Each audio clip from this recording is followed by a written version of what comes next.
how do I get what you're saying, but how do I not forget the teachings? Well, forgetting is about inactivity. In other words, the answer to the question is you forget what's not active. In other words, if you can forget something that's meaningful, then you could certainly forget something that's not helpful.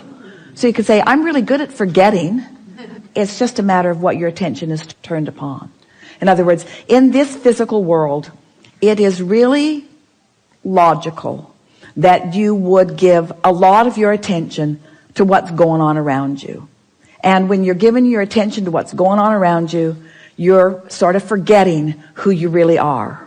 In other words, if you're living financial shortage and it's vivid and the bills are coming in and people are hounding you and you're uncomfortable about it, it's easy to keep that active, and it's easy to forget prosperity under those conditions. Because you can't live prosperity and lack of it at the same time, you see.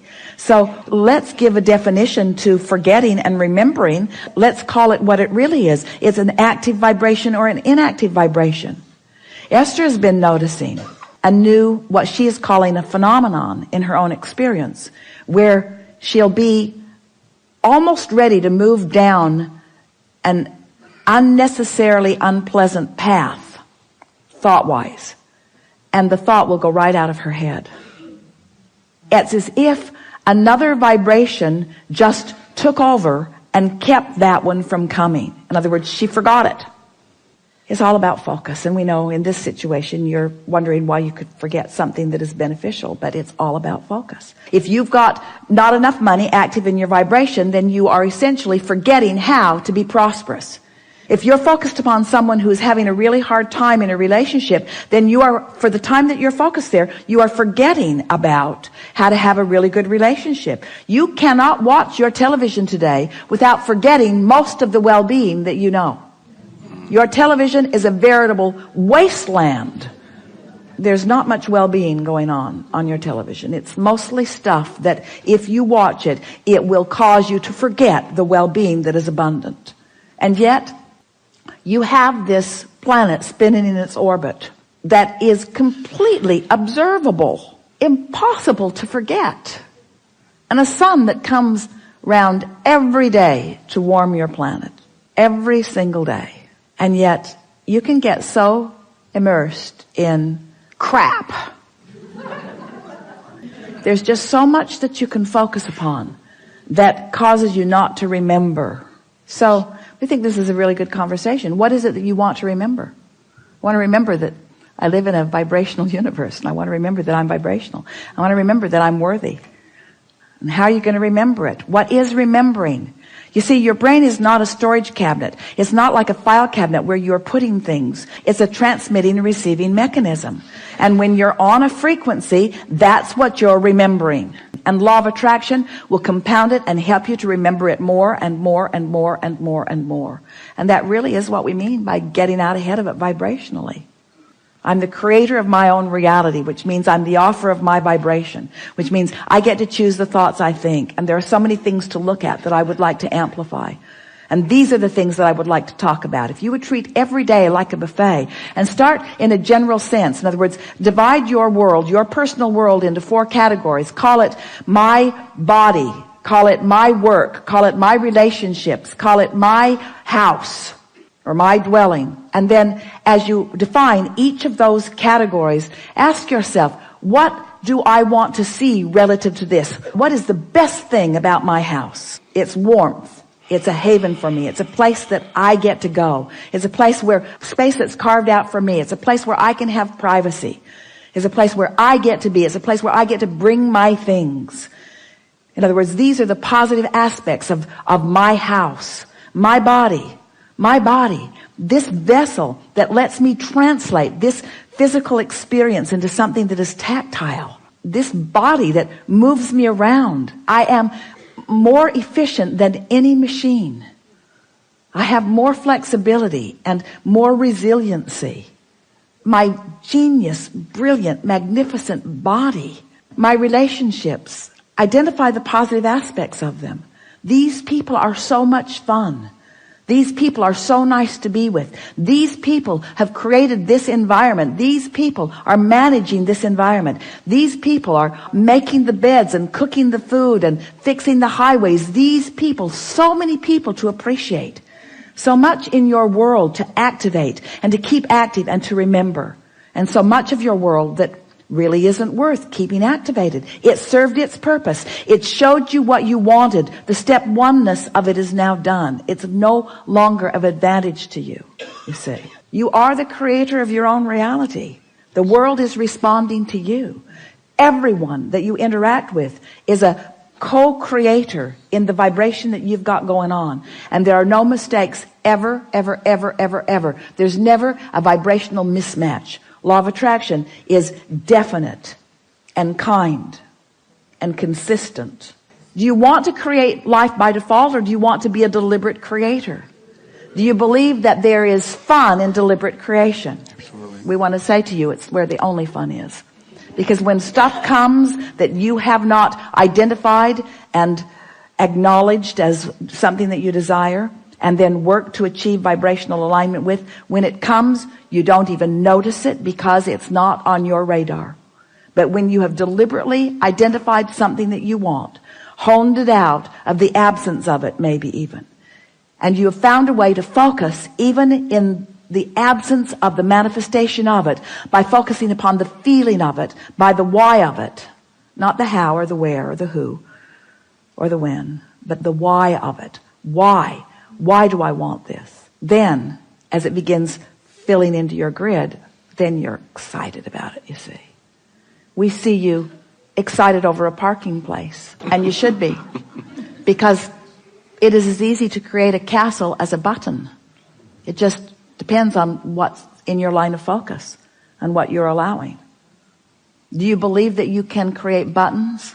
Do you believe that you can create castles? Do you believe that you can create buttons? Do you believe that buttons are important to create? Does everything have to be bouncing off the wall enthusiasm? Is there power in satisfaction? Do you like molding the clay of your mind deliberately? Do you think that you need to think more or rest more? Do you think that you need to try harder or try less? Do you associate trying with action or thinking? Do you need to try to think better thoughts? Do you need to try to think better thoughts? Or do you need to relax into better thoughts? Will the better thought come in the relaxation? Do you think that you get more done with your long list of things you need to do? Or do you get more done by allowing yourself more leeway? If we were standing in your physical shoes, we would decide to be lazy. We would decide to be lazy for a little while. Because in your giving yourself permission to be lazy, you're giving yourself permission to allow your grid to fill in with everything that you've already chosen and put into your vortex. The word lazy has an unpleasant connotation, doesn't it?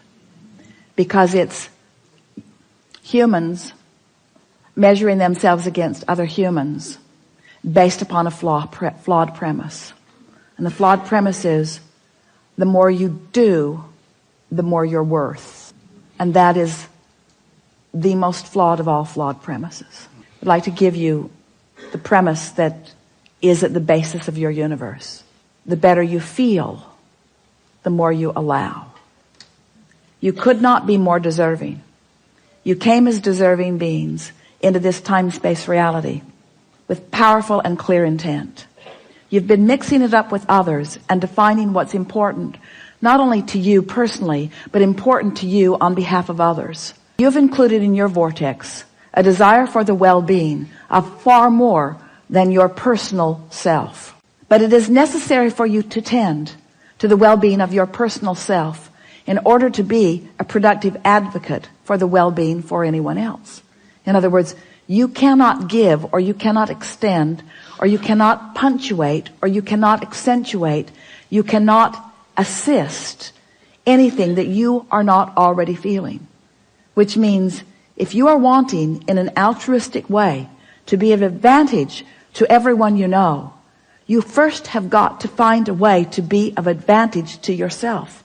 Which means You want to carve out more time to be nicer to yourself. More private time. More time under the bridge. More time where others are not telling you what to do. More time when you are satisfying your own personal intention for things. If we were standing in your physical shoes and someone were to ask you to do something, we would stop in the middle of the request and we would evaluate it completely. And we would say to them, I sincerely desire to accomplish this request that you are offering. And it is my expectation that I will be able to do that since I am in this relationship with you and you are requesting it of me, employer or mate or parent or child or whoever it is. It is my expectation that I will be able to accomplish this. I just have to insert one thing in the foreground of this request. I will accomplish it for you as long as I can first accomplish ease for myself in the process. Esther, on one of the earlier cruises, made sure that everyone received an easy button from Staples. Everyone got one. And Esther found a box of them in the attic the other day, and she spread them all around her house because she wants to amplify the ease of things. She wants to no longer justify the well-being that flows to her by pointing out how hard she's working in relationship to others. She wants to emphasize the well-being that's flowing to her by remembering the vibrational alignment that she is achieving. If we were standing in your physical shoes, we would do these things every day and then anything else that you have time for. We would meditate for 15 minutes every day, which means we would quiet our mind with the simple intention of allowing our cork to float. We would go outside no matter what the weather, and we'd move around in it in appreciation of this planet. We would look up and around, and we would find things to acknowledge, and we would talk about them right out loud. Esther walks through her gardens and says to everything, you are my favorite. You are my favorite. You are my favorite. You are my favorite. You are my favorite stone on the pathway. You are my favorite bird in the tree. You are my favorite flower in bloom. You are my favorite flower not in bloom. You are my favorite tree. You are my favorite bush. You are my favorite frog. You are my favorite frog. You kept me awake all night, but you are still my favorite frog. In other words, so first thing, meditate. Second thing, spend more time outside. Third thing, we would buy a notebook. We would call it My Book of Positive Aspects. And we would fill at least 3, 4, 5 is even better, pages of positive aspects. 5 different subjects, and write the positive aspects of it. Training your vibration into that upward place.